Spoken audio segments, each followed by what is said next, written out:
Infod, Instituto Nacional de Formación Docente presenta Educadores y educadoras que hicieron escuela. Episodio 6. Florencia Fossati.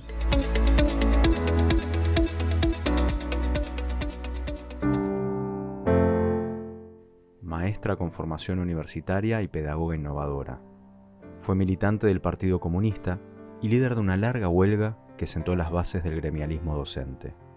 Temprana impulsora de una escuela laica, democrática y autogestiva, planteó la necesidad de enseñar educación sexual y cuestionó el rol asignado a la mujer como docente.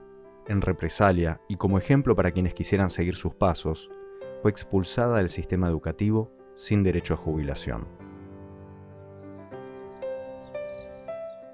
Florencia Fossati nació en 1882 en Mendoza, donde hizo la primaria y la secundaria. En 1909, se recibió de maestra y viajó a la capital bonaerense para graduarse como profesora de Pedagogía y Ciencias Afines en la Universidad Nacional de La Plata. En la Facultad de Filosofía y Humanidades, tuvo como maestros a Agustín Álvarez, Carlos Octavio Bunge, José Ingenieros, Leopoldo Herrera y Ricardo Rojas, entre otros.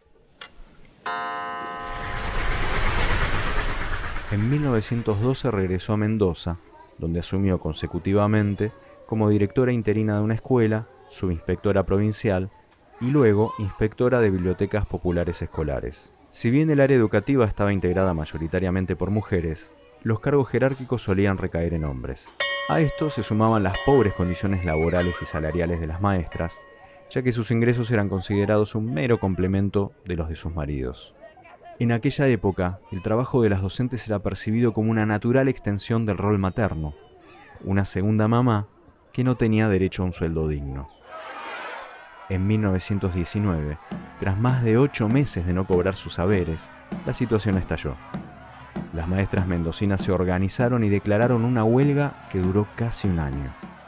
El gobernador Lencinas, a través de su director general de escuelas, respondió con suspensiones y denuncias, además de separar de su cargo directivo a Fossati, quien ya era una de sus representantes más prestigiosas. La gran acción gremial del 19 contribuyó a crear en los maestros mendocinos una conciencia más clara y definida de sus derechos, así como también a ampliar y elevar su concepción de la función social del docente. Frente a las sanciones y represión estatal, se fue armando una articulación entre maestras, estudiantes, obreros y la comunidad que derivó en marchas y luego en la primera huelga general de la provincia. Durante 8 días no hubo comercio, transporte, industria ni trabajo agrícola. Lo único que no se paralizó fue la violencia institucional. El presidente Hipólito Yrigoyen intervino en la provincia. Separó de su cargo al director general de escuelas y reincorporó a las docentes cesanteadas. Pero al regresar al poder, Lencinas volvió a impulsar el enfrentamiento. Las gremialistas, con Florencia Fossati a la cabeza, viajaron a Buenos Aires para entrevistarse con el presidente Yrigoyen, quien intentó ofrecer una solución sectorial a un conflicto que se había expandido a toda la sociedad mendocina y tenía en jaque la convivencia democrática. Nuestro gremio no aceptará el arreglo. Continuaremos la protesta con la misma fuerza con la que la iniciamos. El asunto de Mendoza ha adquirido una faz muy compleja, pues se trata del pueblo debatiéndose contra una dictadura odiosa e inconcebible. En nuestra provincia no hay libertad, ni seguridad personal, ni de intereses, y el señor presidente no puede desinteresarse ante tal situación.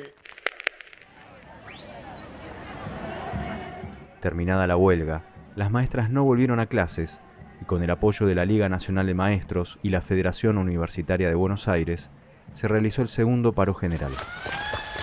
Una vez más, la respuesta al conflicto fue represión, clausura de locales obreros, persecuciones y deportación de dirigentes gremiales y nuevas cesantías docentes. En su diálogo con el primer mandatario, Fossati había lanzado una frase tan significativa como premonitoria. Las pequeñas causas producen grandes efectos.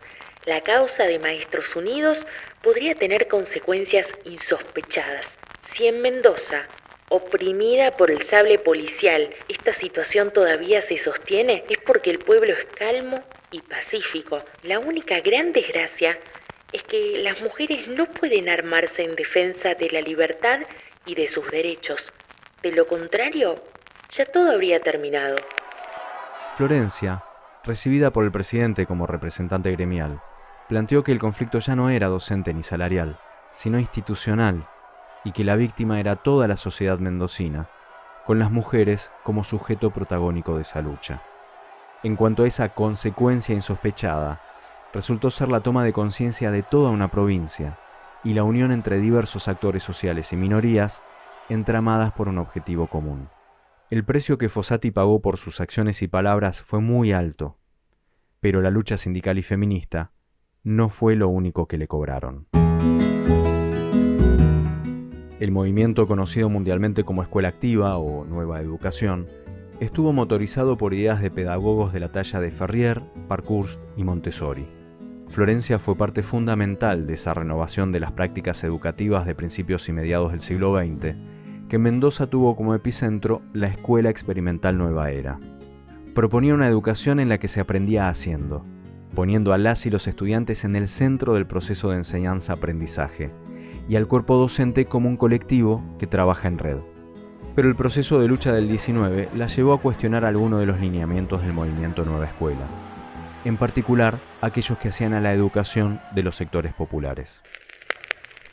Nuestra concepción de la escuela popular nos apartó del pragmatismo de la pedagogía anglosajona, que plantea para la infancia y la adolescencia de las clases trabajadoras una enseñanza puramente intuitiva y practicista, sin vuelo intelectual, alejándose del concepto de educación integral, alma mater de nuestra posición progresista y democrática, y en línea con el concepto de escuela que planteó la Ley 1420. Fossati generó nuevas experiencias en el aula. Fue pionera de la lucha por la educación laica, la inclusión de la instrucción sexual, la participación activa de los estudiantes, los tribunales infantiles y su autogobierno. En Argentina, Uruguay, México, Brasil y Chile, el movimiento de la reforma educacional repercutió hondamente.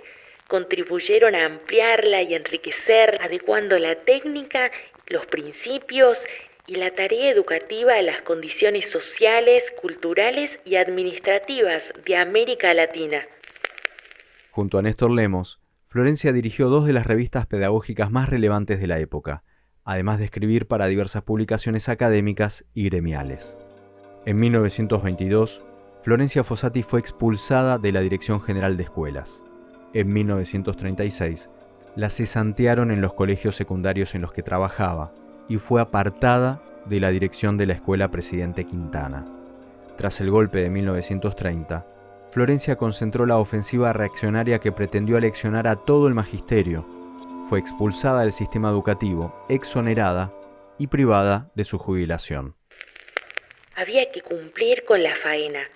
Lo exigía la formación de un clima propicio para arrasar con la esencia científica y democrática, creada en la laboriosa tarea diaria por miles de maestros identificados con el espíritu sarmentino y formados en una concepción pedagógica concurrente. A lo largo de las siguientes 2 décadas, Florencia Fossati solicitó su reincorporación al sistema educativo. Cuando no se lo negaron, directamente no recibió respuesta. Pareciera que en nuestra provincia, y para ciertas personas, todo se proscribe menos el odio. Ese odio se ensañó conmigo, quitándome mis medios de vida e hiriendo a todo el magisterio, pues fui víctima de una maniobra discriminatoria con fines regresivos para la marcha educacional. El odio persiste implacable, centrándose en mi persona.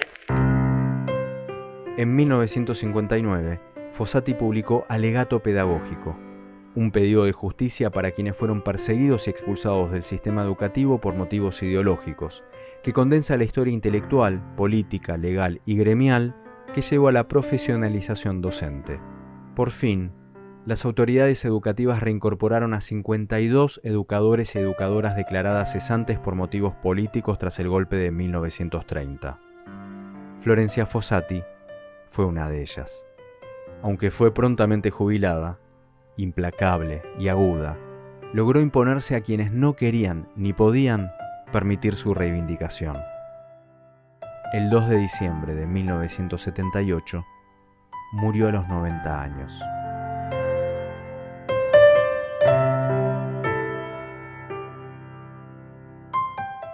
Florencia Fossati fue una docente, sindicalista e intelectual que pensó a la institución educativa tomando distancia de la ideología sarmientina. Habilitó nuevos espacios para las mujeres, amplió el ejercicio de roles delimitados por el patriarcado con verdaderas oportunidades de ascenso y profesionalización. Comenzó liderando el colectivo del magisterio de su provincia y terminó participando en la resolución de conflictos a nivel nacional, ayudando a construir la definitoria alianza entre docentes, estudiantes y trabajadores. Perseguida, estigmatizada y arrancada de su profesión durante 23 años, finalmente logró que la proscripción recayera sobre el odio. En cada educador y educadora hay un poco de Florencia Fossati. Sigamos haciendo una escuela pública más justa e igualitaria. Sigamos educando. Educadores y educadoras que hicieron escuela. Episodio 6. Florencia Fossati. Infod. Instituto Nacional de Formación Docente. Ministerio de Educación. Presidencia de la Nación.